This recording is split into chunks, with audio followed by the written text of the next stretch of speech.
Well, good morning, ladies and gentlemen, and welcome to Grumman Pilot's YouTube channel. And today we're going to talk about the Stewart fuel pressure gauge. Now, these are still used in our aircraft. They were originally certified for them. They can still be rebuilt. You can check with us or Fletch Air for them. They are very delicate, and so we do take some conditions when we do mail them. But this is what they're going to look like. They are, again, a very precision instrument. That's where the fuel line comes in with the fuel pressure from the firewall. So you do have a flammable fluid in the cockpit, but this is what the fuel pressure and the oil pressure gauge basically look like.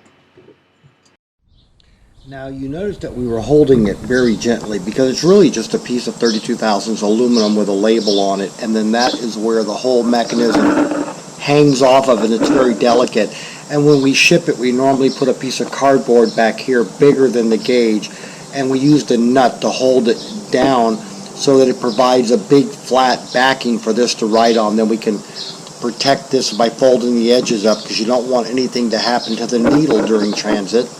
I mean, you can physically move it a little bit with your finger, but those are precision gauges. They can still be sent off and rebuilt. But this is what one looks at, and we hope you found all this useful and informative. Thanks for watching, and have a good day flying your Grumman.